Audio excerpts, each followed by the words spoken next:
नमस्कार किसान भाइयों, आपके अच्छे स्वास्थ्य में कामना करता हूं। किसान भाइयों, बहुत बहुत धन्यवाद जो लगातार मुझसे किसान जुड़ रहे हैं और कमेंट बॉक्स में जाके अपने सवाल जवाब कर रहे हैं। देखिए किसान भाइयों, मैंने अभी एक पोका बोइंग के ऊपर गन्ने में एक वीडियो बनाया था और उस पर भी करीब करीब 100 से भी ऊपर सवाल आए हैं। तो किसान भाइयों, लगातार सारे वीडियोज में 100, 150, 200 कमेंट आते हैं। उनसे मैंने कुछ ऐसे सवाल लिए थे जिससे कि सभी किसानों का फायदा हो। इसी तरह से मैं इस वीडियो के भी जो कुछ ऐसे सवाल ले रहा हूँ ज्यादा से ज्यादा, जिससे कि हमारे जो सारे किसान भाई इन सवालों के थ्रू, इन सवालों के माध्यम से लाभान्वित हो सके। तो कभी नवाना जी का एक सवाल आया, सर जी सूटोन का प्रयोग कर सकते हैं पोका बोइंग में? तो मैं प्रवीण नवाना जी के माध्यम से सभी किसान भाइयों से आग्रह करना चाहूंगा, तो कृपया ट्रेड नेम जो व्यापारिक नाम है कृपया क्वेश्चन में वो ना लिखें, आप उसका टेक्निकल लिखें जिससे कि मुझे पता लग सके। क्योंकि बहुत सारी दवाइयां, बहुत सारे ट्रेड नेम ऐसे हैं मार्केट में जिनका तभी मुझे इसके बारे में पता पड़ जाएगा कि आप किसके बारे में पूछ रहे हैं। देखिए, दूसरा एक देवेंद्र सिंह बराड़ जी ने लिखा है फॉलिक्योर बायर। हाँ, फॉलिक्योर बायर एक बायर कंपनी का एक ब्रांड है जिसका टेक्निकल टैबुकोनाजोल है, उसे आप पोका बोइंग में इस्तेमाल कर सकते हैं। मैंने इसका जिक्र वीडियो में इसलिए नहीं किया था क्योंकि ये कुछ कॉस्टली है, महंगा है, तो क्यों ना हम पहले सस्ते विकल्पों पे जाएं, जैसे कार्बन प्लस मैनकोजेब, और दूसरे उसमें आप ले सकते हैं कॉपर ऑक्सीक्लोराइड। लेकिन फॉलिक्योर भी एक अच्छा ब्रांड है जिसका इस्तेमाल आप कर सकते हैं।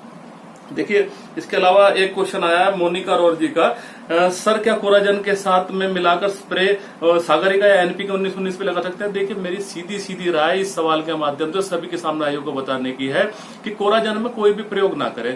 कोराजन जैसे पारंपरिक तौर पे की जाती है, 150 ml की जो शीशी है उसको प्रति एकड़ आराम से 250-300 लीटर पानी में सॉइल की ड्रेंचिंग करें और उसके बाद पानी दें। इसमें किसी तरह की कोई और चीज ना लगाए, ये मेरी अपनी व्यक्तिगत सलाह है। इसके अलावा एक हमारे व्यूअर है प्रमोद सिंह राणा जी, उन्होंने एक सवाल किया है, क्या थायोमेथोक्साम और रॉकेट टिड्डी और पोका बोइंग को कंट्रोल कर सकते हैं? देखिए, थायोमेथोक्साम और रॉकेट मैं राणा जी आपको बताना चाहूंगा, दोनों ही कीटनाशक हैं। तो कीटनाशक तक का प्रयोग कीड़े के लिए किया जाता है, तो टिड्डी के लिए तो आप इसका प्रयोग कर सकते हैं, लेकिन पोका बोइंग में इसका कोई लेना देना नहीं है, क्योंकि पोका बोइंग के लिए किसी फफूंदनाशक फंजीसाइड का प्रयोग करना पड़ेगा। देखिए, एक राहुल नेहरा जी ने पूछा कार्बन डाइजम कौन सी कंपनी की लगाए, नाम तो बताओ। देखिए किसान भाइयों, मैं बार बार आपसे कह चुका हूं इसको स्पष्ट रूप से कि आप इतने समझदार सारे किसान भाई हैं, ये मैं अगर बताऊं आपको कि कौन सी अच्छी कंपनी है तो ये कोई उचित ना होगा। आप सब लोग जानते हैं अच्छी अच्छी कंपनीज की दवाई, तो उनमें से कोई भी कंपनी की दवाई आप इस्तेमाल कर सकते हैं अच्छी कंपनी की।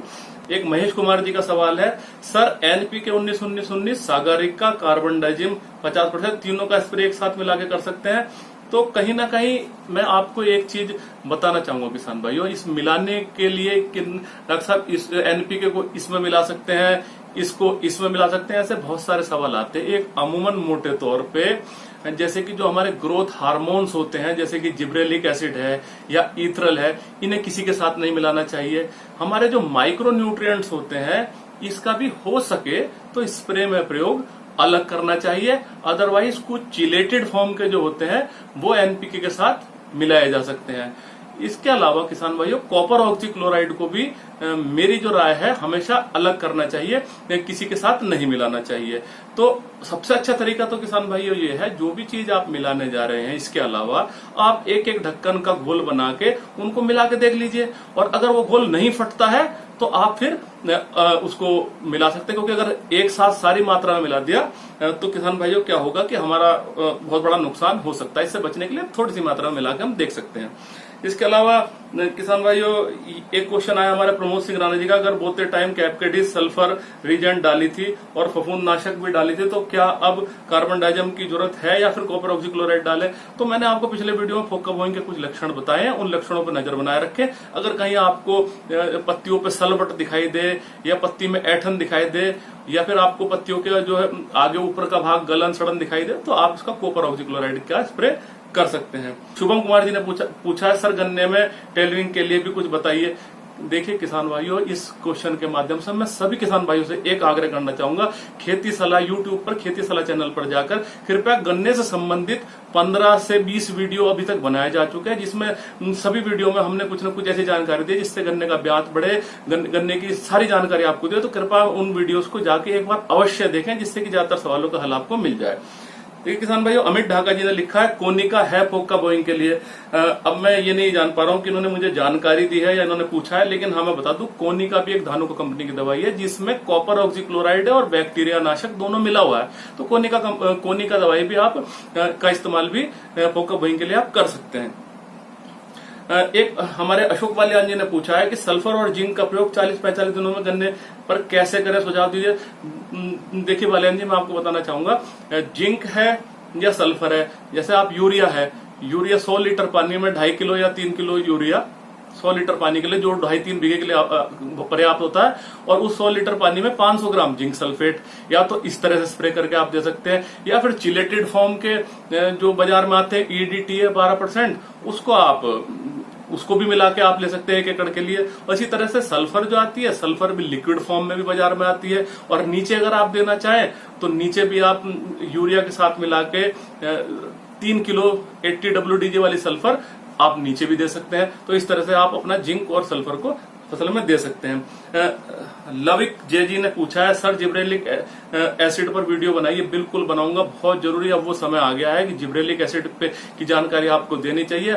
अर्ली स्टेज में, बहुत शुरुआती अवस्था में मैं जिब्रेलिक एसिड लगाने की सलाह नहीं देता हूं, इसलिए मैंने किसी वीडियो में जिब्रेलिक एसिड का जिक्र नहीं किया था, लेकिन मैं अब आपको जिब्रेलिक एसिड के बारे में अवश्य जानकारी दूंगा, जिससे कि हम अपने गन्ने की लंबाई, गन्ने की मोटाई काफी हद तक बढ़ा सकते हैं बहुत जल्दी। इसके अलावा एक हे मैन करके इनकी आईडी है, उनका नाम नजर नहीं आ रहा। सर क्या मट्ठा का इस्तेमाल कर सकते हैं, इससे क्या फायदा होगा? देखिए किसान भाइयों, निश्चित तौर पे मट्ठा जो होता है, अगर इसको 1 हफ्ते तक किसी प्लास्टिक के बर्तन में या प्लास्टिक के डब्बे में या किसी कैन में एयर टाइट करके उसको सड़ा लिया जाए तो 1 हफ्ते में इसका फर्मेंटेशन हो जाता है और कहीं ना कहीं ये फफूंदी नाशक का काम करता है। तो 5-7-10 लीटर जो मट्ठा है, अगर आपने किसी उसमें उसको सड़ा लिया, ठीक से वो फर्मेंट हो गया, और उसके बाद 150 लीटर पानी में मिलाकर उसका कहीं ना कहीं स्प्रे करेंगे तो वो फफूंदी नाशक का काम करेगा। कुछ ना कुछ जो लोग हमारे जैविक खेती की तरफ जाते हैं और बचाव के लिए कोई फफूंदी नाशक ना इस्तेमाल करके कुछ जैविक उत्पाद करना चाहते हैं तो वो इसके साथ जा सकते हैं। हमारे अमित सिंह जी व्यूअर हैं, उन्होंने पूछा सर माइक्रो न्यूट्रिएंट मिक्सचर भी रिकमेंड करें। मैं कई बार साफ रिकमेंड कर चुका हूं कि मल्टीप्लेक्स है, एरीज है, यारा है, इनके जो सूक्ष्म पोषक तत्वों में बहुत अच्छा काम करते हैं कंपनी। इनमें से किसी कंपनी का आप माइक्रो न्यूट्रिएंट ले सकते हैं। एक हमारे मोनू तलवार जी व्यूअर ने पूछा पोक्का बोइंग के लिए हमला 555 सबसे बेस्ट और सस्ती दवाई है। अब ये भी मैं नहीं समझ पा रहा हूँ कि मोनू तलवार जी इस बात को मुझे बता रहे हैं या मुझसे पूछ रहे हैं। अगर मुझसे पूछ रहे हैं तो बिल्कुल गलत। पोक्का बोइंग जो है उससे हमला का कोई लेना देना नहीं है। हमला एक कीटनाशक है और इसको पोक्का बोइंग डालने पे, पोक्का बोइंग पे इस दवाई का कहीं से कहीं तक कोई असर नहीं है।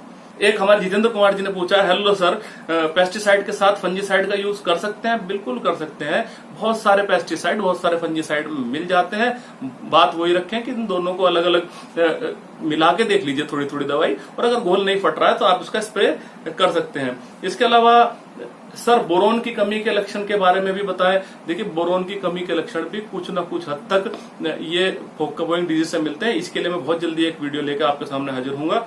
इसके अलावा एक रूपन त्यागी जी हमसे पूछ रहे हैं कि ट्राइकोडर्मा का स्प्रे काम करेगा कि नहीं। देखिए ट्राइकोडर्मा एक जैविक फफूंद है और मैं बार बार अपने किसान भाइयों से कहता हूं कि इसे, ये जितनी भी बीमारियां, चाहे वो लाल सड़न है, गन्ने का घासियर रोग है, सूखन रोग है, पोक्का बोइंग है, जितनी भी फफूंद जनित बीमारियां, इनसे बचने के लिए ये रामबाण है, ये प्रकृति का वरदान है। इसे गोबर की खाद के साथ पहले ही तैयार करके हमें अपने खेत में मिला देना चाहिए जुताई के समय, और ना मिला पाए तो जैसे ही थोड़ी सी नमी प्राप्त हो हमें बारिश के साथ, तब उसे गोबर की खाद के साथ बरहाल उसको खेत में, अगर आप ट्राइकोडर्मा को अपने खेत में लगातार 2-3 साल तक गोबर की खाद के साथ 15 दिन तैयार करके डालेंगे तो आपके खेत में ट्राइकोडर्मा फफूंद की जो एक मित्र फफूंद है उसकी संख्या, उसके बीजाणु की संख्या अपने आप ही बढ़ने लगेगी और आपके खेत में जो बीमारियां हैं उनका प्रकोप कम होने लगेगा। तो ट्राइकोडर्मा का प्रयोग आपको करना चाहिए, कर सकते हैं। मनोज शिवाज जी व्यूअर है, उन्होंने पूछा है डॉक्टर साहब नमस्कार, क्या कॉपर ऑक्सीक्लोराइड के साथ हम कोई कीटनाशक जैसे हमला का प्रयोग कर सकते हैं या नहीं? तो खासकर कॉपर ऑक्सीक्लोराइड के बारे में मैं शिवाज जी कहना चाहूंगा कि कॉपर ऑक्सीक्लोराइड के साथ किसी और चीज को ना मिलाएं। मेरी राय अपनी पर्सनल राय ये है, कॉपर ऑक्सीक्लोराइड को 3 ग्राम प्रति लीटर के हिसाब से इसका स्प्रे अलग से ही किया जाना चाहिए। कॉपर के साथ बाकी चीजें नहीं मिलानी चाहिए। एक हमारे ओनली फार्मिंग करके एक जो इनका आईडी है, इन्होंने पूछा सर मैंने 2,4-D को पीआई कंपनी के रॉकेट को मिलाकर डाला और पत्तियां सूखने लगी। देखिए इस तरह के प्रयोग आप क्यों कर रहे हैं। 2,4-D एक हर्बिसाइड है, खरपतवार नाशी है। अब खरपतवार नाशी को खरपतवार मारने के लिए इस्तेमाल किया जाता है, और जो कीटनाशक है, कीटनाशी को जो अगर आप डालेंगे तो वो खरपतवार के ऊपर अगर कोई कीड़ा है तो आपको खरपतवारों को तो मारना ही है। उसको खरपतवारों के कीड़े कंट्रोल करने का तो हमारा कोई उद्देश्य नहीं है। हमें कीड़े किसके कंट्रोल करने हैं? अपनी गन्ने की फसल के। तो किसी भी कीटनाशक को हर्बिसाइड के साथ मिला के स्प्रे करने की मैं सलाह नहीं देता हूं। ज्यादातर व्यूअर्स से पूछा जा रहा है कि हमारे खेत में चींटी का प्रकोप है, तो उसके लिए क्या करें। मैं बार बार आपको बताना चाहूंगा किसान भाइयों, इस पर चर्चा पहले भी हो चुकी है। अगर किसी खेत में ब्लैक बग यानी चींटी का प्रकोप है, जो बाइफेन्थ्रिन 10 EC एक जो है हमारा आता है टेक्निकल, ये कई अच्छी कंपनी बना रही है, चाहे वो FMC हो, चाहे वो धानु का हो, या और भी अच्छी कंपनी बना रही है। बहरहाल इस बाइफेन्थ्रिन 10 EC सॉल्ट की 400 ml मात्रा प्रति एकड़ के हिसाब से किसी स्टिकर को मिला के यानी कोई चिपकाने की दवा को मिला के उसका स्प्रे करें, और इस घोल का स्प्रे गोब की तरफ जरूर करें। इससे कि आपको असर मिलेगा। एक बायर कंपनी की दवाई सोलोमन भी आती है, उसकी भी 200 ml मात्रा प्रति एकड़ का इसी तरह स्प्रे कर सकते हैं, जिसमें कि बीटा साइक्लोथ्रिन है और इमिडा दोनों तत्व हैं। तो इसका प्रयोग पे भी आप जा सकते हैं। सवाल बहुत सारे हमारे व्यूअर्स के, और मैं लगातार प्रयास करता हूं ज्यादा समय निकाल के